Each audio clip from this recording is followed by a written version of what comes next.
Sziasztok, Bálint vagyok, és ez egy újabb videó.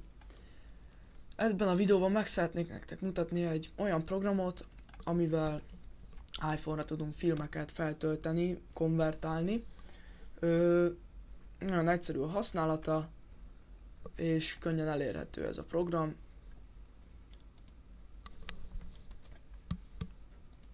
Szóval, ha mondjuk utazunk, akkor és egy filmet szeretnénk megnézni, letöltjük valamelyik letöltő oldalról, és ezzel a program segítségével nagyon könnyen fel tudjuk tölteni erre az iPhone-unkra. Szóval Google-be beírjuk, hogy a Media Coder, és én ezt ajánlom, ezt a letöltést, és ha ezt letöltitek, akkor szerintem ez jó lesz, mindjárt betölti. Ez egy egész jó fájl, hogyha innen töltitek le. Na szóval, egyszerűen megnyitjátok, látni fogtok olyasmi, mint egy DVD író, kicsit hasonló. Megkeresitek azt a fájlt, amit át szeretnétek konvertálni. Oké, és ezt itt behúzom. És rámegyünk Features, All Plugins, és itt van rögtön, meg is lehet látni, iPhone, iPod, iPad, Apple TV, minden. Ha frissítitek, én nem frissítettem még, de már van iPhone 5-ös készülékre is, és 4-es bármelyikre, tényleg.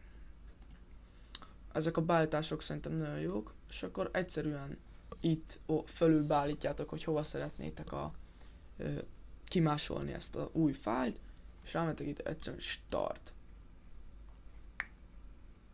És akkor mindjárt egy pár percen belül, vagy másodpercen belül elkezd dolgozni a program, és megcsinálja nektek ezt a konvertálást. Kész is van, kiírja, hogy kész van. Ezt teljesen be is zárhatjuk. És megnyithatjuk az iTunes-t. Látjátok itt a filmek, és egyszerűen csak bemásoljuk így. Behúzzuk. Már itt is van. Elég könnyű. Itt van a filmek. Itt beállíthatjuk, hogy melyiket szeretnénk felmásolni, vagy felkonvertálni. Én általában az összeset szoktam, és utána rámegyek, hogy szinkron. Dolgozni fog egy pár másodpercig, de annyira nem vészes. Ez kész van már, a készülékünkön már látható ez a film, meg is nézhetjük. Hosszabb utazásokkor nagyon jó. Nézzétek meg másik csatornánkat, a VIP Studiót.